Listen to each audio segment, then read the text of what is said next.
afternoon, you wonderful wonderfuls, and welcome to I believe it is the 8th annual Workforce Wednesday, and today I'm really stoked to be presenting Careers in Live Sound. Make some noise!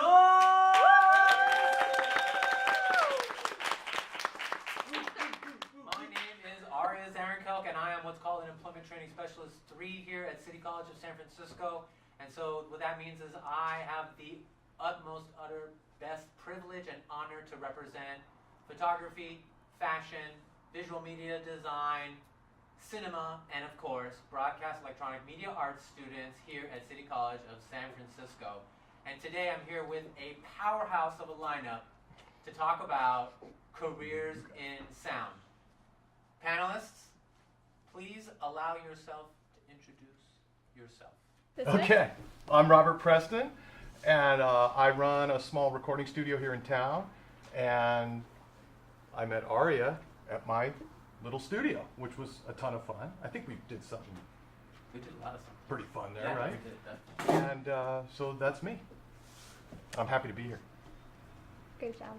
Hi guys, my name is Kelly Coyne. I'm a freelance sound engineer, so I work multiple places. I'm a recording and mix engineer at Women's Audio Mission and Tiny Telephone, and I do a little work at different FUR, so these are all studios in San Francisco. I'm an instructor at Women's Audio Mission, so I teach our level 1 recording class, and I could talk more about WAM later, but and then the freelance part is I do AV work for SF MoMA. I do some archiving at Bay Area Video Preservation Coalition. She works there, that's why I looked at her.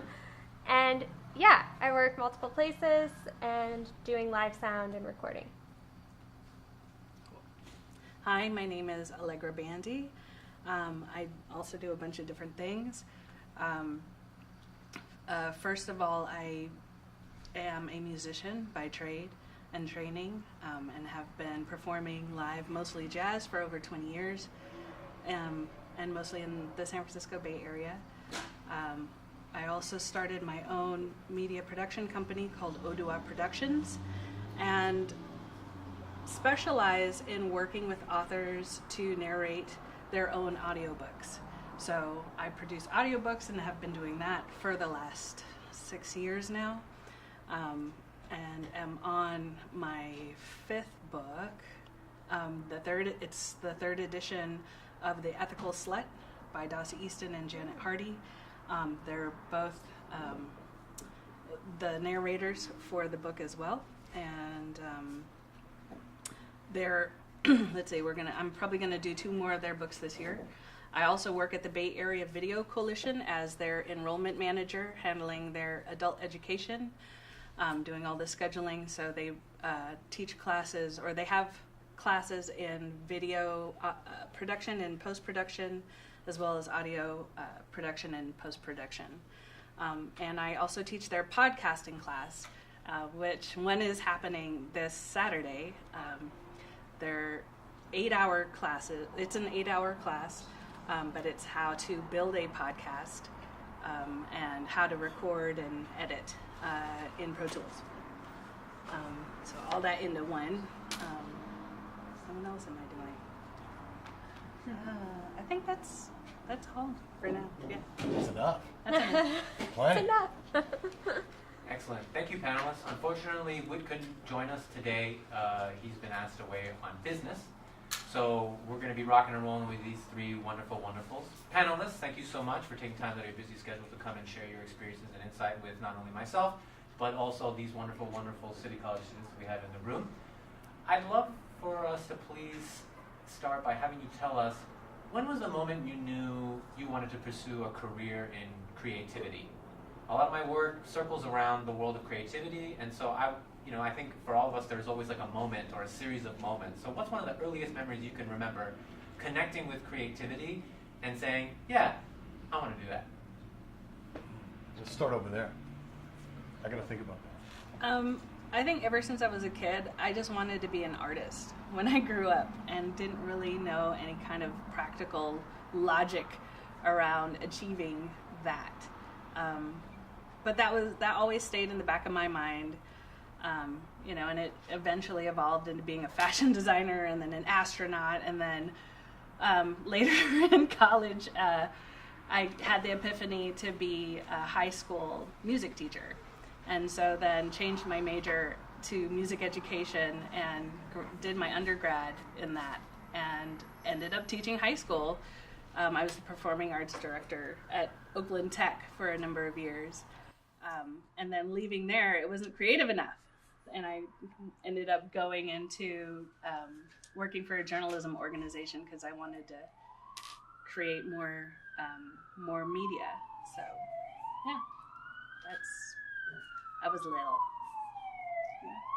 I really wanted to be famous. Good idea. As a kid, I was like very dramatic. I always wanted to be a movie star. But something that has always been a constant in my life is music. I had such a passion for it growing up. I was in theater. I sang.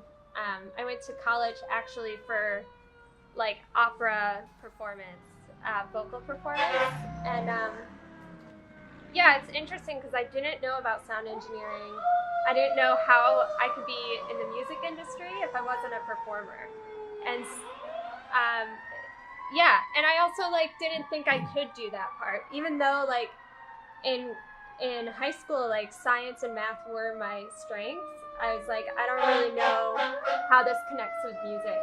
So I went to college for something entirely different. Eventually, I went back to school for sound, and it all clicked, where it was like the creativity of music. And then I remembered when I was a kid, I'd always like make mixtapes, and I was always kind of into music tech without knowing it. And yeah, it was just like the creativity and the technology, both I love. And I love being around artists. I'm like a professional fan, I feel like performing is cool, but I'd rather like freak out about your music in a way. So that's why it really works for me to be the recording engineer and the live sound engineer, because I'm like, I'll be stoked about your music. So. Well, I got into the creative stuff, the music, mostly because in high school I couldn't dance, and if you want to make out with girls, you better do something cool, right? So I figured the band thing might be cool, and it turned into a lot of fun, and it kind of became like a lot of work. You gotta hump all the gear, you gotta call around and book your gigs and stuff like that. And so that was how, in early in high school, I got into the music thing, and then it just sort of progressed into, I was the guy working the PA because nobody else knew how to do it. And I wanted it to sound good and have bigger events, so I had to start figuring it out. And so you talk to guys and you learn more stuff, and really after some years we pretty much figured out we're not going to be famous. and doing the audio part of it just made more sense, because there's lots of guys who want to do stuff who are like actually really good, and they need a guy who can help them make it even bigger and better. And then that just slowly progressed into opening up a little studio and helping guys do their record projects, and just doing that all the time now, as much as possible. Wonderful. Thank you, panelists. First and foremost, I want to acknowledge, of course, during the Careers in Live Sound panel, fire trucks, cars, and all the loud noises possible have to fly by this room. So thank you for your patience with that, studio audience. I always like to try to do like a recap of what panelists say. So the too long didn't listen is small steps lead to big things. And if you really love something, pursuing it in a small, disciplined manner can really blossom into something even larger. Thank you, panelists. Panelists, I'd love to hear about your very first non-sound gig. Non-sound gig. So, for example, my very first job was working at a movie theater. Shout out to all my movie theater people who know what I'm talking about. What was yours? Want me to start? Sure. Well, myself, I was always doing something. I mean, like, in Little League, we were selling the candy bars, for fundraising stuff, and I think I walked around with like little things of seeds, you know, like tomato seeds, knocking on people's doors in the neighborhood. And I was always trying to make like, you know, a couple bucks. I did the paperboy thing. The first real job I had, I hopped on the milk truck. We had back in the days when there were, you know, milk delivery trucks, and I just wanted to ride on that truck and go around the block a couple times. And I think it was maybe 12 or something like that. And the crazy milkman, he goes, "Hey, run these milks up to that lady's house." And the next thing you know, I'm on that truck 2 or 3 days a week, helping him deliver milk, and he paid me a couple bucks. So, I was always working at something, and I think that milk route with that guy was like my first, like, you know, real job, where I was actually getting paid. Pretty young, pretty dumb. It was hard. It was a lot of work. Yeah. I think my first job was in high school. My friend hooked me up with a lacrosse scorekeeper. And it was really funny because I grew up with a mom and a sister, totally don't know sports at all. And here I am like, penalty 5, you know what I mean? It's like, I had no idea what I was doing. And I was just thinking that's kind of where I learned fake it till you make it type of thing. I was like, oh, sure, I could do this. Got to look up lacrosse. I don't even know the rules. You know what I mean? But yeah, that was my first job. It was like sitting on the field, keeping score and keeping time for the penalties and like sitting in the sun. It's pretty chill, actually. Nice. Yeah. I like lacrosse. I Yeah, almost joined the it's a cool lacrosse sport, team. actually. I got into it. I got in bad accident. Ooh. Yeah, no more lacrosse for me. Anyways, Oh. my first paycheck came from my first gig as a kid. I was in high school, and it was after my freshman year in high school when I got hired to co-teach middle school students at an academic summer program called Aim High. And I actually went to high school like right across the street over here at Lick Wilmerding. And so they were that was one of the campuses of Aim High. And that first summer I co-taught pre-algebra, science, bioscience and critical thinking. And that was a trip to teach 7th and 8th grade kids. And, you know, I was only a few years older than them, but, you know, it was super fun. And I ended up teaching there for 10 summers. Like I did that for a long time and really enjoyed it. And that's actually what led me to becoming a music teacher, because I ended up teaching music there and going into more music professionally too. So. I've worked with Aim High a lot, actually. Yeah. Yeah, They're I used cool to run kids. the youth program at Women's Audio Mission. Yeah. And we work with them every summer. They're awesome. Yeah. Wonderful. Thank you, panelists. So for me, it's very clear that no one ever begins in their industry.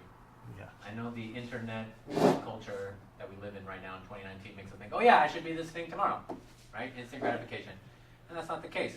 And I think, Allegra, your story is actually like the perfect example of how you went into this field and you're like, okay, I got to get paid somehow, and then it led into the thing that you really love because you pushed towards it.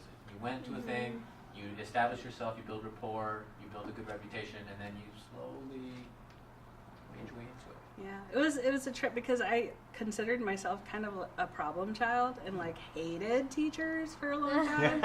And then becoming a teacher, I was just like, oh. Like after that summer, it just gave me a whole new perspective on education in general and on teaching. And then, you know, I don't teach kids anymore. I teach adults. I teach big people like now. And it's definitely something that's still very much a part of who I am. And teaching audio stuff is just super fun to see what people create. It's really cool. Awesome. Awesome. Allegra's even using things she learned from her very first job in her current job, right? So don't forget, every single experience you go through prepares you for the next experience, whether it's explicit or not. Thank you, panelists. Could I add something Please, to that really quick? yes. Hell to yes. Something to keep in mind for sound, like whether you're doing live sound or recording, it is a service job. So a lot of studios I work at, when they're looking for interns, they might not necessarily even look for audio experience, they look for customer service. Because so much of it is working with clients and making sure they feel comfortable. And so, yeah, if you are applying for internships or jobs in audio, I think highlight that stuff on your resume as well, like any customer service or service positions, I would say. Excellent. Thank you. Yeah. Thank you so much for that. So, what does good customer service mean, y'all? Being responsive to emails, showing up to things on time, saying please and thank you, going the extra mile, even when you're not asked to do that. Yeah, I know it's hard right now in 2019 America, but you can do it. It makes a difference. It makes a big difference. Mm-hmm. More so now, I think, because there's so Little of it. little right? of it. Yeah. There is, That's how yeah. you stand out. Yeah. I love it. Okay, panelists, tell us about your very first sound gig. What was it for? How did it go? Were you super stoked? Were you freaking out? You know, tell us about those details. Internship or paid gig? Whichever you like, actually. Whichever yeah. you like, yeah. Cool. I could start. You guys You have go. been starting. Yeah, so like I said earlier, I had a roundabout way of getting into audio. I went to college for something else. I got a job teaching at Girls Inc., which is like an after-school program for girls, and they're all about being strong, smart, and bold. And so after my year of teaching there, I was like, I better do what I'm telling them to do and study sound, because I've been interested in it for a long time. So I started taking classes at SF State Extended Learning, and I'm the type of person where I'm like, I want to learn everything right now. And I got my internship like before I knew anything. I went into a music venue I really liked, Rickshaw Stop, which is like Hayes Valley area, and there was someone at the soundboard, and I was like, hey, can I intern under you? And he was like, we haven't done that before, but sure. And when I say I didn't know anything about sound at that point, like I was in my class and they'd be like, okay, frequency and amplitude. I'm like, stop there. Let's go over that first. You know, like I was new to everything. I knew music, but I didn't know the sound aspect. And I started there. That's where I learned live sound, but also a lot of the things that go into recording as well through live sound. So that was my first internship, and that led me to my first paid gig, because I was just there all the time, helping with whatever I can or whatever I could. I would stay like the extra hour at the end to wrap cables. And so eventually a band came through called Tartufi, which they don't really play anymore. Have you heard of Tartufi? No. Okay, so Tartufi was like a SF band, and Lynn, who was in that band, was the manager at El Rio. And she's like, you could do sound at El Rio. And of course, in my head, I'm like, nope, not ready. And I'm like, yeah, sure, I'm down. And so that was my first gig. It was terrifying. And so much of this job is like making mistakes to learn. And you just, like, your ego, you just have to put it to the side, because you're going to make mistakes. The audience is going to get mad at you, especially in live sound. With recording, there's other challenges. But yeah, so that was my first gig. I made mistakes, but I learned a lot through that. And, oh, did you have a question? Was Frank working there already? Oh, Frank. I I missed know that. Frank. Yeah, Frank was I there. remember that dude. Frank is a super old school sound guy. He He's a little unfortunately, crazy. Yeah. he passed recently. Yeah, he passed Oh. away. But yeah, I eventually became the sound manager there, and that was Was fun. he your mentor? Managing someone who'd been there 30 plus years. It's like, all right, Frank, do whatever you want, you know. But yeah, that was my first gig, and I learned a lot. That was long. I'm sorry, guys. No, not Not that. at all. First paying or first gig is kind of complicated. I was working for the Center for Investigative Reporting, that's now in Emeryville, and I started with them when they were in Berkeley and a staff of 8, and I helped them grow over the course of 5 years to a staff of 80. And during that time, I persuaded them because they had gotten some funding, to use some of that funding to build a recording studio.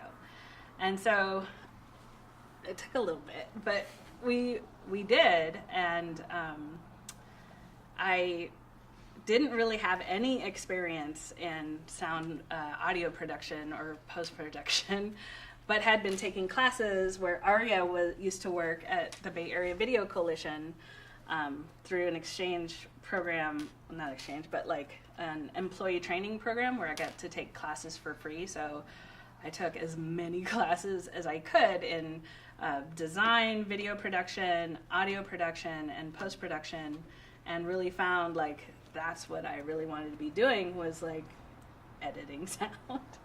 I really dug it, and wanted to make more content. So then, since I was working for CIR, they also had some funding to do, I persuaded them to let me do some public service announcements for kids with finger puppets. And so I used the recording studio that we had built to record the voiceovers for this little puppet video. So we did one on like earthquake safety, on lead poisoning, and on water pollution, using these little, very tiny finger puppets that we put on Sharpies and would be like, you know, and like, you know, zoomed in with the cameras, and got my nieces, who were very young at that time, to do some of the voiceovers. And so it was really interesting to have the opportunity to not only record like some of my coworkers to do some of the characters, but also the children. I had gotten multiple kids in because we did these videos in English and in Spanish.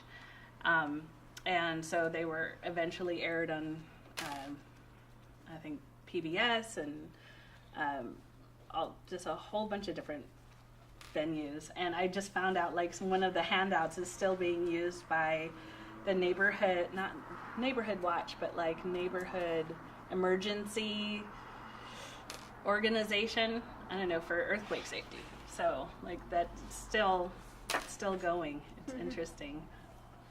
But yeah, that was my first sound gig of using that studio and like cutting my teeth on that. And eventually like also doing the audiobooks. And one of the first audiobook I did in that studio as well, that I recorded, and made a lot of mistakes, you know, in building the studio out. It was like, oh, why do we keep having this feedback? like figuring out like the electrical There's always something fields wrong. That were just, it was always something. Yeah. And wiring the studio, like crazy. First time ever getting a soldering iron and high off of the fumes, like, oh my god, I should do this outside. But you know, like putting together the, you know, XLRs from the studio, it was a project, man. Yeah. It was fun, and that was the first studio I built. First studio I built. Yeah. I love that. And yeah, learn Pro Tools, because and I decided to use Pro Tools because I'd recorded a CD a couple years before that, and the guy who was mixing and mastering our CD was just like all over it, and he was just like, oh, you want to do that? Okay. I was like, dude, how long have you been doing this? He's like, oh, about 2 or 3 years. Yeah, I kind of put myself in like seclusion to learn this software, but now I do it all the time, and he was just so fast and amazing at it, and inspired me to learn it. And I was like, yeah, Pro Tools, it's great. Mm-hmm. And so that's mostly what I use now. Me too. Yeah. So I love how most people's first gigs are like, oh, I shadowed someone. You're like, I built a studio. Yeah. Yeah. Go big or go. Yeah. Yeah. Well, for me, I'm sitting here thinking, what was the first paid audio gig I did?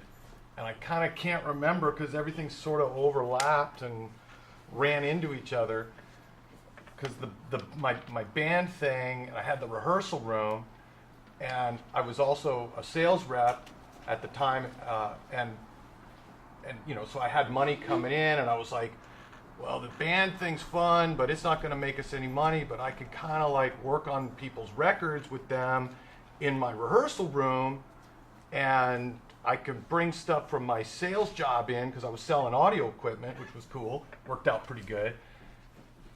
But I didn't need the money from the recording yet or from doing live sound stuff. So I was trying to build up that business and make it of value to people. And then finally, at some point, doing a bunch of recording and doing a bunch of live sound stuff, I was able to then quit the sales rep job after that was overlapping for about 9 years. But I don't remember like the first paid audio thing, because you start with your friends, and then they tell some other guys, and then I think I charged them some money. I think they paid, or did they? Well, whatever, that one's over with, and then you try to get the next guy to pay. And, if you're of value, then it just sort of starts becoming a thing where, you're actually charging for it. And so mine was all sort of a mess of overlapping things. So I don't really remember that first one. It's fair. I appreciate your honesty. I probably didn't get paid for the first one is what it was. Okay. Thank you, panelists. So the too long didn't listen. Fortune favors the bold. If you don't ask, the answer is always no. Creative, weird projects can lead you to success. Go big or go home. If you are of value, then you can start charging for the work. Always ask for money, Rob. And of course, most importantly, solder outside. Yes. Always solder outside. And wash your hands after. Oh, wash your hands after. I love it. Because lead is harmful. Yeah. Okay, panelists, thank you so much. My next question for y'all are, you can choose. Either tell us about what is the most important technical skill that is in demand right now in the market, or the most important non-technical skill that is in demand right now in the market. Panelist choice.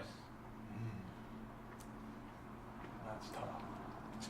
I'll tell you like this. Lay it on us, Allegra. So I have my own production company where I hire editors, and I'm very particular about my deadlines. And if we make an agreement on a deadline of when you say you're going to do something, then I expect it to be done by that point or sooner. Sooner's always better. Get it done fast. But if you kind of just, don't acknowledge it, forget, are a flake about it, I'll never hire you again. Another thing is like, if I do hire an editor, and I give the parameters around like the things that I need as far as the output, and you do your own thing, like, naming conventions are all weird, and, it's like not even like the bit rate or sample rate that I asked for, and like just certain simple things around that. The details that are actually really important for, for these large scale projects that I do, that I need it to be organized. And then you just, do it. I won't hire you ever again. So, doing what you say you're going to do, and being mindful of that, of those details, and of other people's time. I think that's, both skill and not skill. Mm-hmm. Yeah. I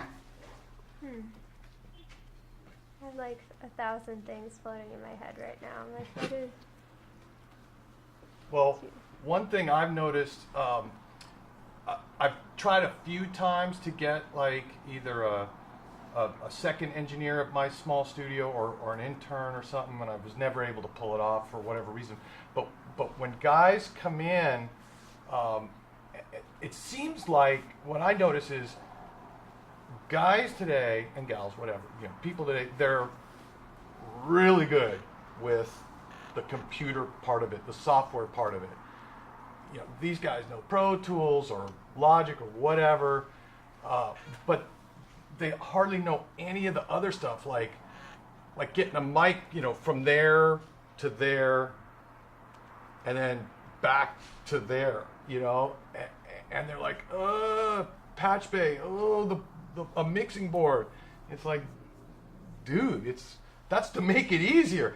And they're great in the box, but all the stuff around it, I think, to me, that's where the opportunity is, because more and more guys are like, oh, I got the software, and you know, I can make beats, and I can put out this record, and I never had to leave my bedroom or whatever, and it's cool, and I'm not putting it down, but it's, I think, to me, where the there's a lot of guys doing that, and I think if you want to be, you know, stand out and be of value, is you can learn that stuff, I think, easier, because you can do that, you know, by yourself, late at night, early, whatever, or on the bus. But it's all the other stuff, you know. I mean, it's you know, signal chain and gain stages, and you know, using the right mic and getting it routed, you know, quickly and properly, and you know, getting it back to the musicians, either headphones or monitors, and having it come out good from a PA. I think that's the stuff that would make people of more value now. Yeah. It's harder, in a way. It's more running around and more physical stuff than just like easy on the laptop, you know? Does that make sense? Analog versus The digital. analog part. The analog. The analog part. Mine goes off of that for sure. It's like really like understanding analog signal flow. You know, whether you're doing live sound or recording, it's like if you get that down backward and forward, you know, just really understanding mic to cable to mic pre to, you know, setting proper levels. When you get that down, you get to be creative in the studio. Because if that is still like, if you're still processing that, it's like, that's the only thing you could think of while you're That takes recording. all your brain power, yeah. And then you can't really get creative. And so I think really understanding how to get proper signals from your microphone and like clean signal flow, meaning like not adding, like not going in with like an EQ, a compressor, all this stuff. Like understanding how to get a good sound without anything but a mic pre, really. And just, oh, it doesn't sound good, go in the room and figure out mic placement before you add an EQ or compressor. Because, yeah, that's something I noticed too. It's like, how, I mean, when I first started, I was like, let me add everything to this to make it sound cool. And the more I learn, the more, or the less kind of affecting or processing I do. Because it's really, I feel like there's a shift where it becomes more about the recording process than the art. And then you're just like, oh, it's actually about what's being recorded in the room. It's not about like, oh, I'm using this really cool EQ on the, you know. So I think, yeah, shifting your focus to like, how can I make it sound like what it's sounding like in the room? And then once you get that down, you could be like, oh, I can choose where I put my creativity. Like, oh, I could choose to add an effect Later. late after, once you have like a really nice, clean signal. And yeah, and another thing I was going to add, like depending on what you want to do for your career, I feel like lately my priorities have shifted where it's like, I don't really want to be, unless I like the music, like I love working with artists I really love, but I'm at a point where I'm like, I don't want to be in a dark room for 15-hour days, you know? And so for me, learning AV stuff has been really good because it's steady work, and I get to work places like SF MoMA that is like really beautiful, and I get to work on a team.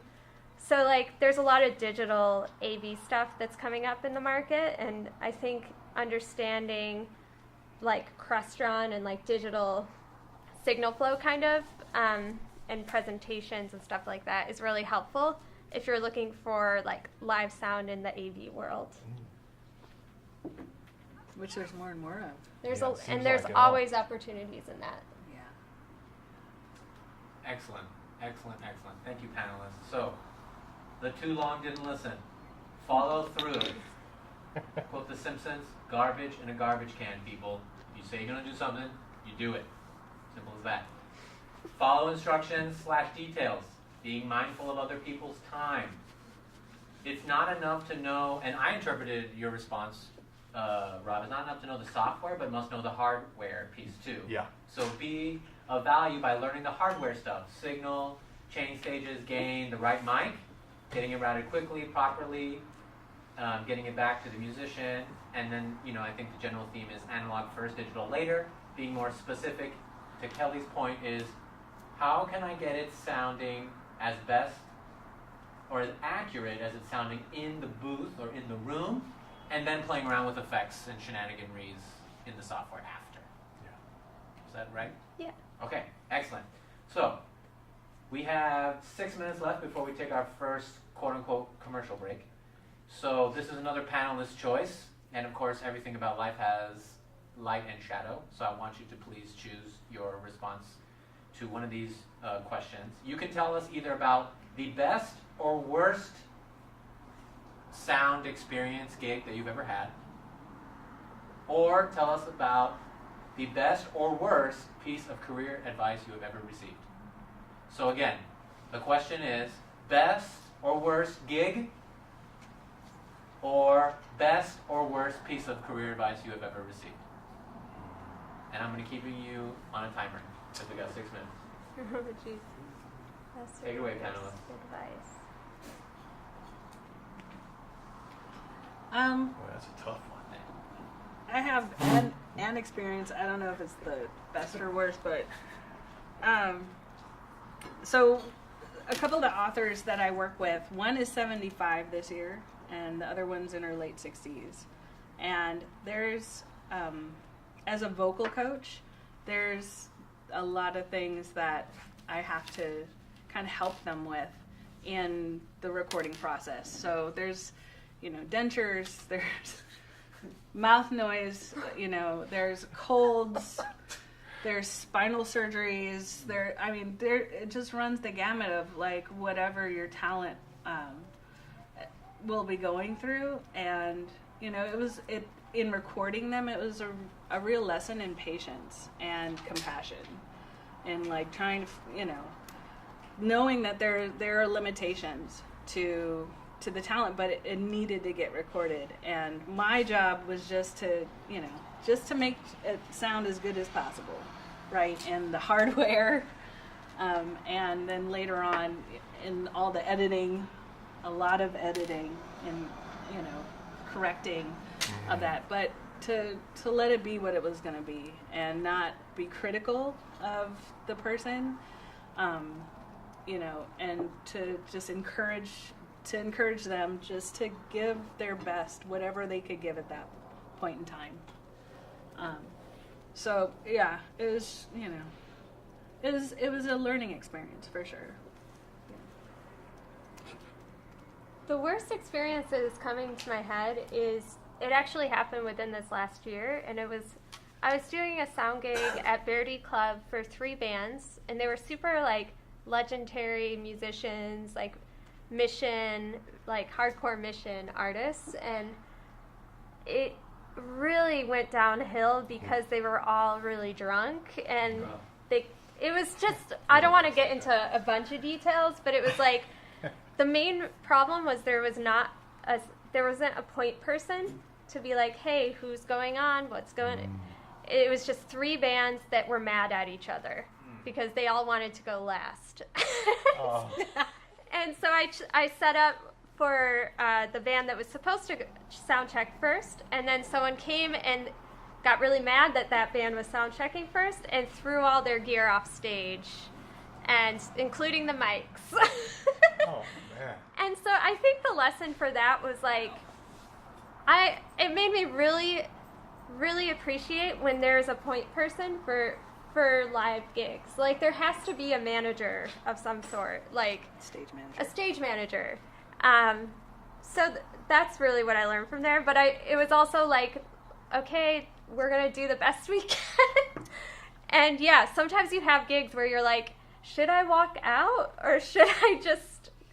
and I just stayed, and we got through it. But as far as best advice, I was thinking, like, one of my big mentors in sound has been John Vanderslice, who's a producer, and he's the owner of Tiny Telephone, one of the studios here. And his thing is sloppy hi-fi. That's his, like, how he talks about recording, and that has really informed how I record. It's all tape recording, so I learned through analog and then went to digital, and I really love, like, getting a clean signal and then adding some weird shit to it. Like, I think that there's a way where you can, I think sloppy hi-fi, however you interpret, that was kind of what's informed my recording and creative production.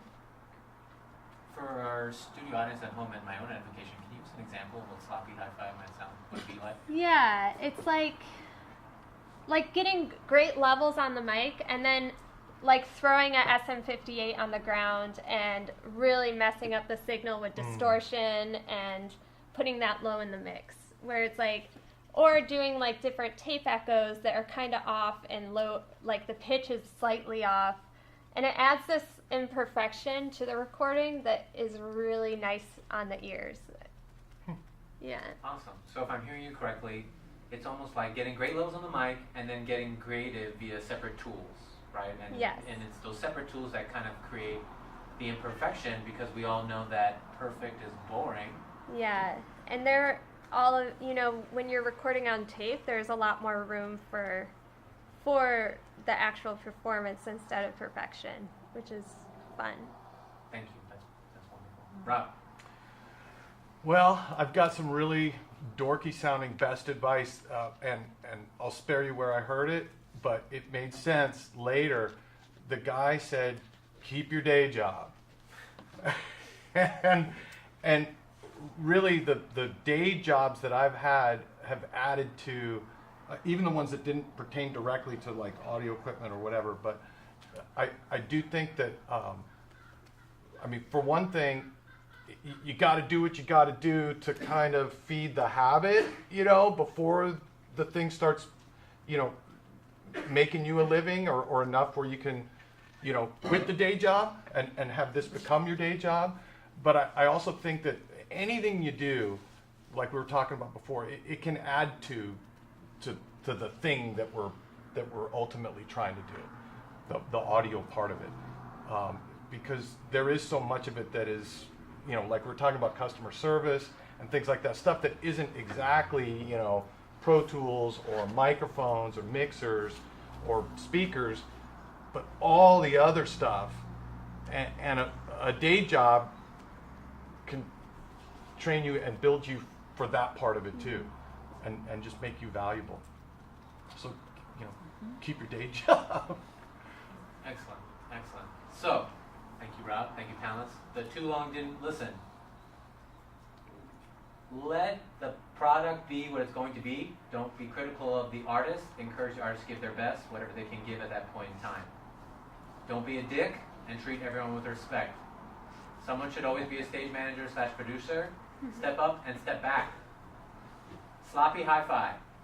Getting great levels on the mic, then getting creative via separate tools, which will add an imperfection that is really nice on the ears. And when recording on tape, there's a lot of space for that kind of fun.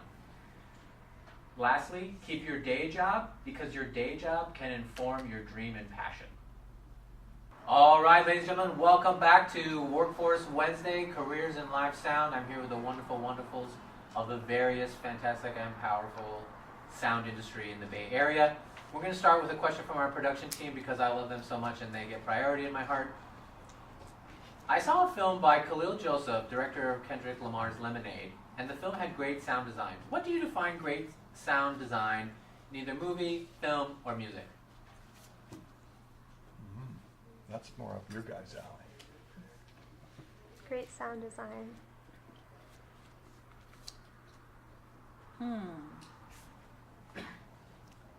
Wait, in either We'll say just general. just in general. Let's say general. Okay. I really like production that's not all competing for the same frequencies, meaning like it's not all low end, it's not all high end.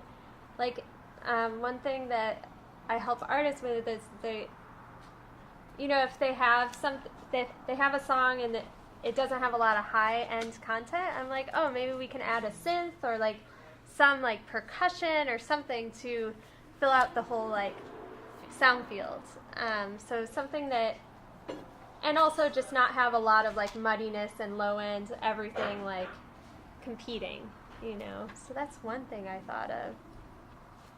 Mm-hmm. Yeah, I agree. A balance with that, because you can tell that in radio and when you listen to podcasts too, like having balanced frequencies that don't compete with the main content of whether that's the voice or like whatever. In film, whether it's like some sort of action that's happening, that, whatever you want the focal to be, that the sound design is just supportive of that. So. That just reminded me, I should have put my worst experience as one of... It's all coming back now. Yeah, I was like, oh, triggered. So I'd say most of my experience is in music, and I broke into podcasting pretty recently. Like, I do the mixing and editing for the Noise Pop podcast. But my friend, Avery, she's a producer at 99% Invisible, which is a podcast based in Oakland. And she's like, oh, Kelly, you're a mix engineer. Go ahead and, like, she gave me some work with them. That was, like, the steepest learning curve. It's like... Because with music, a lot of times you want the vocals up front. You have, like, all of these things you do for a mix. Not true with podcasting at all. It's like you want everything even. So that was a steep learning curve for me, is, like, understanding the difference between what a good mix is for podcasting versus music. And just, like, going, I did, the first one I did, I got an email like, excuse me, Miss Coyne, I am very upset with the mix of this. I got a hate mail. I was like, oh. But it was okay. I got through it, and it was like learning. But yeah, I'm glad you talked about podcasting, because that's, a lot of listening to podcasts, you're like, oh, this is much different than music, and what they're looking for. It's much more like everything one level in a way. So yeah. Excellent. Thank you, panelists. Here is another question from our studio audience. I'm new to San Francisco with a background in AV. Kelly, you mentioned that there are a lot of gig and internship opportunities, and this is for all the panelists. Can you recommend any resources for gig hunting, either for local industry internship opportunities or paid gigs? Yeah. Kelly. For the AV stuff, I would definitely... Most tech companies have an AV team, and most museums. So something I do when I'm looking for AV work is I go through all the museums in San Francisco, see if they're hiring. Or I don't know if this is a woman asking, but Women's Audio Mission is a great place to connect to other women in audio. And so that's a great way to connect with openings. So museum, I've also done AV work for Facebook. I know a lot of tech companies have their own AV crew, so looking at their job boards, a lot of times they say on-call AV tech. One thing with tech companies, a lot of times they contract people, so I worked for AVT, which is a AV company that works with Facebook. There's also one called FN Tech, like FN Tech.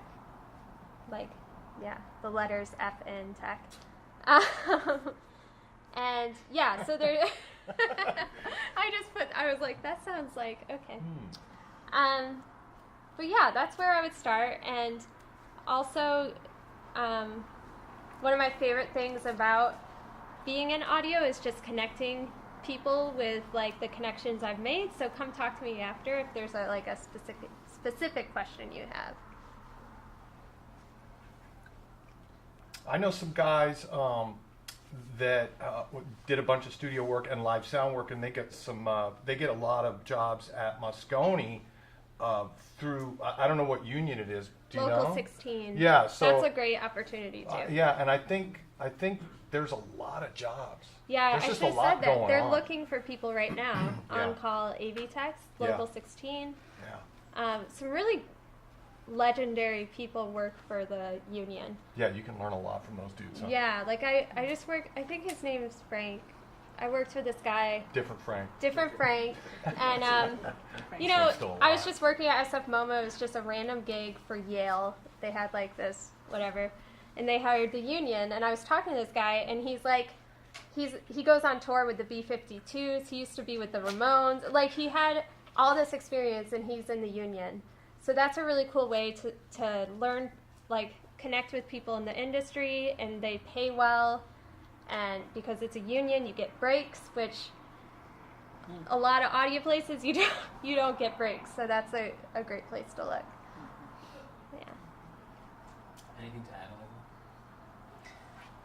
Olivia? The Bay Area Video Coalition, BAVC.org, has a job board, and every now and then they have AV jobs posted there and other internships and other job opportunities there you can check out. Excellent. So we have BAVC.org, Local 16, Women's Audio Mission, and it sounds like Women's Audio Mission is also a networking place for all the female sound engineers, those who identify as female. Did I miss anything? Oh, FN Tech. Epintech And- AVT Productions is AVT. another. Excellent. Thank you, panelists. Panelists, two-part question. What is the most important piece of equipment to invest in first? / how do you get practice on equipment when you don't have them? When you don't own them? Well, it depends on the equipment and what you want to be doing. Mm-hmm. You know, if you're doing live sound, what would you say? Like, Earplug. boom. Yeah, custom earplugs. Yeah, actually. If you want to be more on the recording side, to invest in, I mean, probably, well, it depends on if you want to do analog or digital. If you're going to do analog, connect yourself with a studio that has the analog equipment that you want to learn on or that you want to use. If it's digital, I would say learn your software. Yeah. Get the DAW that you need, the digital audio workstation that you want to use, whether that's Reason, Pro Tools, Premiere, Audition, Hindenburg, whatever you're going to be using. Get that software and get really familiar with it. Because it's so, there's so much done digitally now. Like, it's almost all done digitally. Right? Yeah, it really depends on where you want to go with your career. If you want to do a home studio thing, it is like learning the DAW and getting a nice interface. You could get an interface with 2 inputs to start out with, and but if you want to eventually work in a studio, I think it is interning, because the signal flow in a studio is just always going to be there's going to be a few more steps than if you're at home, because of the patch bay, because of the different consoles you use. So yeah, and I know internships are hard. It's like a lot of times they're unpaid, but there are places out there that will be flexible with your schedule and understand that you have to work and all that stuff. So even if you're at a place once a week, it can really help learn that in-studio stuff. Yeah, and also, like, if you're not planning on working in a studio, you're just trying to do a podcast at home or do something else, you don't necessarily have to get Pro Tools. Like, I think Logic is really great. Logic. And you could do a lot of stuff with it, and it's a lot cheaper. But if you're like, I want to work in a studio eventually, everywhere uses Pro Tools, I would say. So it's just, and they have a student edition that you can learn on, and yeah. Where I work, the Bay Area Video Coalition does teach audio production and post-production classes, and those are more centered around audio for video. And then I also teach the podcasting class, which does basic it's audio, recording, editing, marketing, distribution of podcasts. It's all focused around that. But I'm also putting together a little podcast and vocal narration studio right now. And that should be live within the next week or so. So, I mean, that's a place that's been around for 43 years that teaches people how to use, how to do all this type of stuff. Gets you this type of technical training. So, you might want to check into that too. Yes. I was going to say, if you are going to get a microphone, I feel like it's better to get like a reliable dynamic mic first instead of like a really cheap condenser. Would you say that? Well, I'll tell you something. I get a lot of guys ask me, like, Rob, dude, I got $1,000. I gotta get, what's the best microphone I can get? And I always tell them, the best mic you can get is a mic preamp. Because if you got a $90 mic going through a $4,000 mic preamp, it's gonna sound awesome. Amazing. If you got a $4,000 mic going through a $90 preamp, it's gonna sound like crap. Yeah. Because a 57, I mean, I probably have one in my car, maybe beat up, two. like- No, like, ready for whatever. If a guy attacks you, you can hit him with it. It's called. Did you know Yeah, or that an it's AM, called yeah. 57 because you could drop it 57 feet before it breaks? Oh, I did not know that. I guess I think Whoa. it was made in the army or something military. I forget. But one of my students told me that recently. I was like, what? Yeah. So what about the SM58? Same That was thing? just like. Well, it's got the The screen same. on it, so you can drop it from an extra foot. Yeah, extra foot. I don't know. See, ladies and gentlemen, this is what That's. 7 Workforce foot. Wednesdays that's are all it. about. This is what it's Sound about. nerds nerding out. Yeah. That's what it's all about, y'all. That's what it's all about. I love it. Okay, thank you, panelists. What piece of advice would you give someone looking to get into the audio/music industry? Specifically, what actions could someone take now that may make their journey easier later down the line?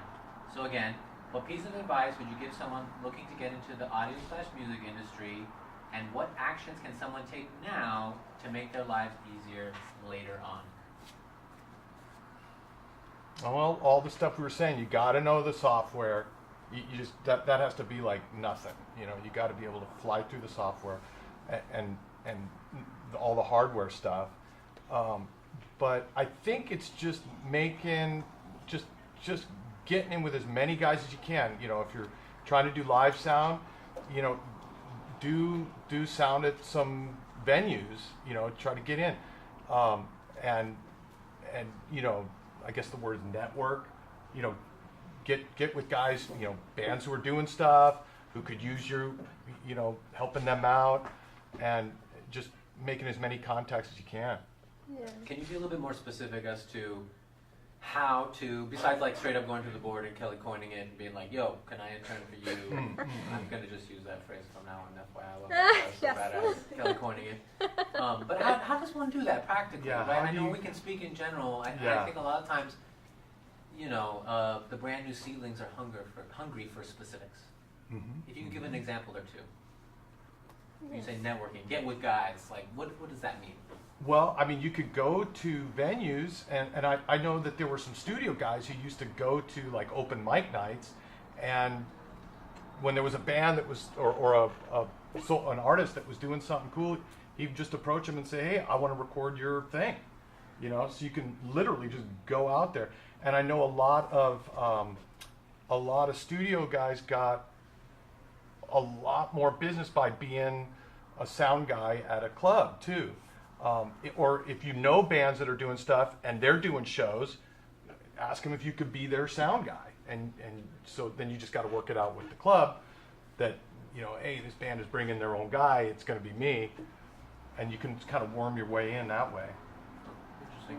A follow-up, Kelly, as someone who's worked in clubs and venues, have you ever experienced that, number one? And if so, what's the best way to kind of negotiate that? Because as a musician myself, I kind of get a sense that everyone's very territorial. Yeah. Well, the thing is, for me, like cold calls and emails didn't really work. Like, so I had 3 internships. That rickshaw one, and then Women's Audio Mission, because I basically went to so many classes. They're like, do you want to just intern here? You're like not leaving, you know? And then for Tiny Telephone, I took a tour there. So one thing with studios, a lot of times they have formal internships, but sometimes they don't. So you could be like, hey, could I just take a tour of the studio? I'm interested. And that way you can meet face-to-face. For me, that always works better than, like, email. So if you could get that face-to-face interaction, it always helps.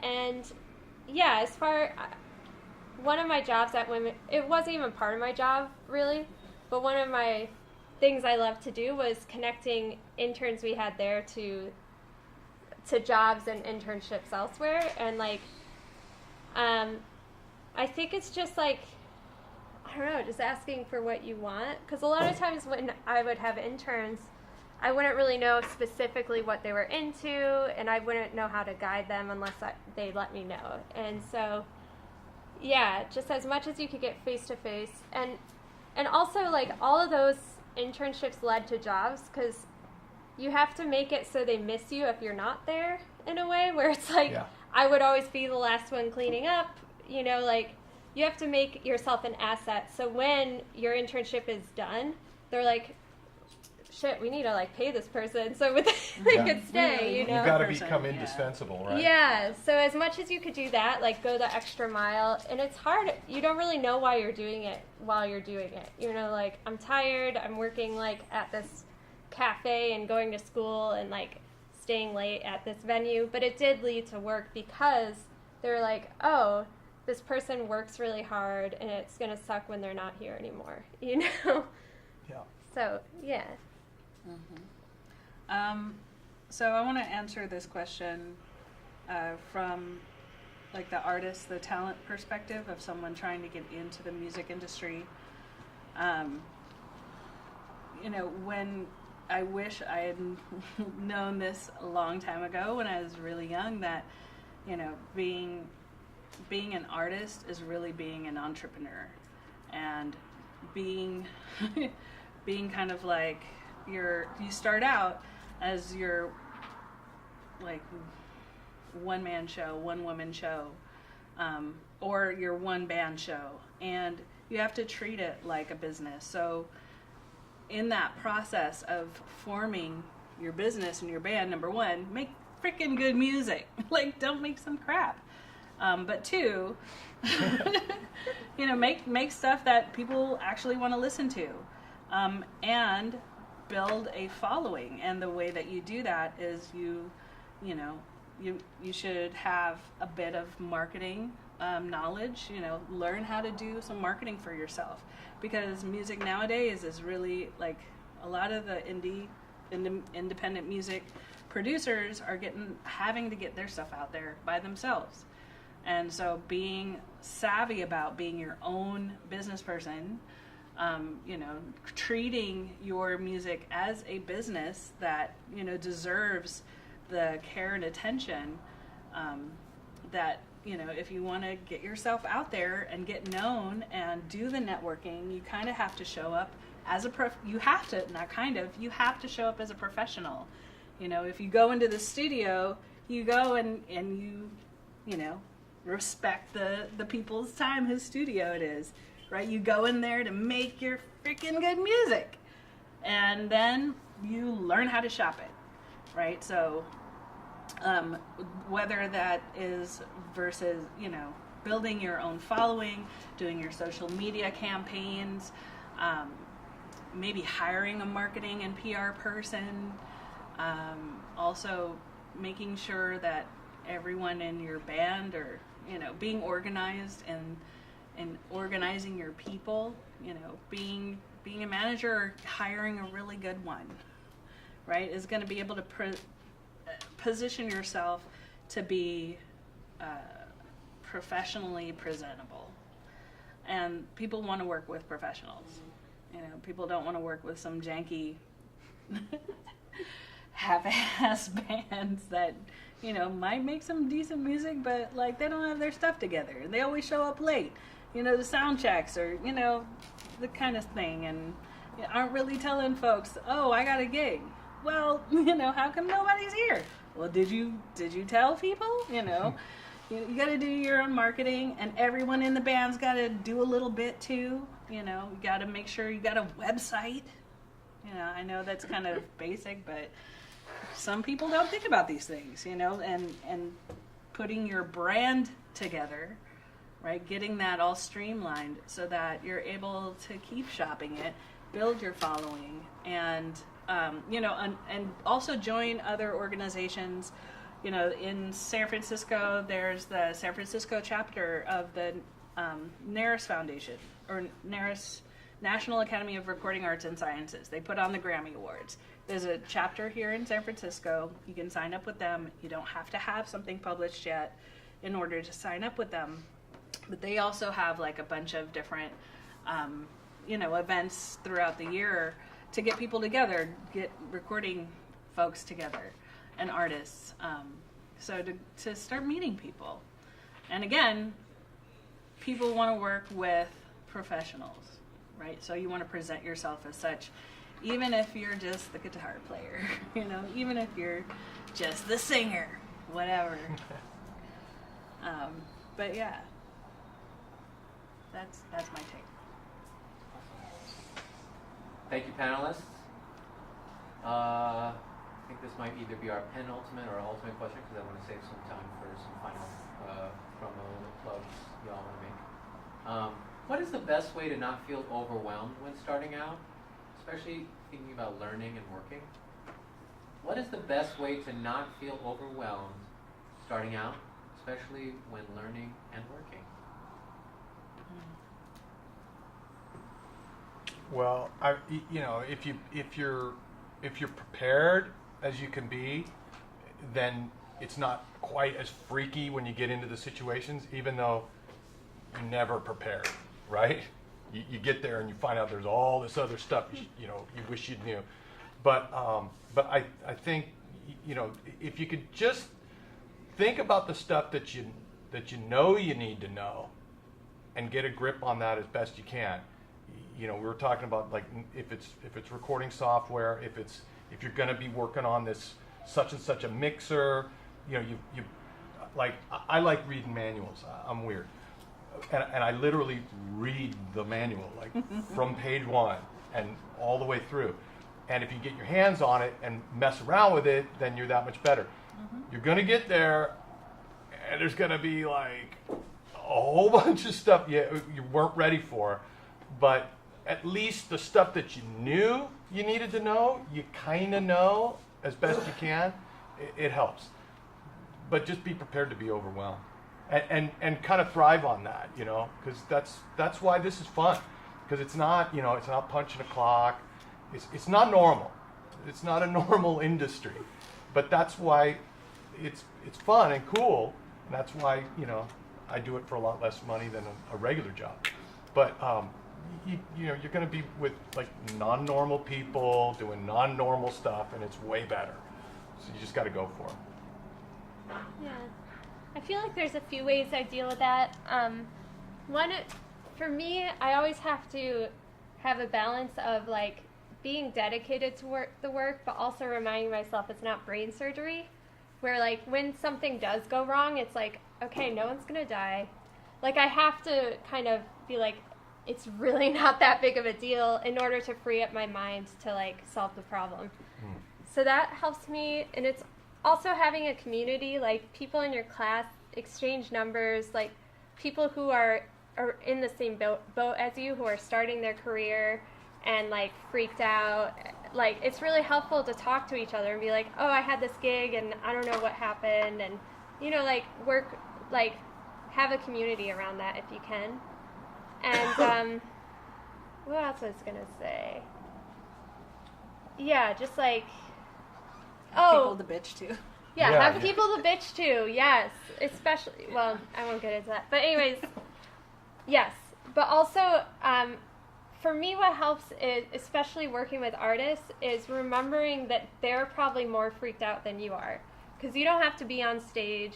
You're not recording your album, and so the more I could be like, because then when they yell at you or something like that, you're like, oh, they're really nervous. Or just like trying to remember they're in a really fragile state, so nothing is personal.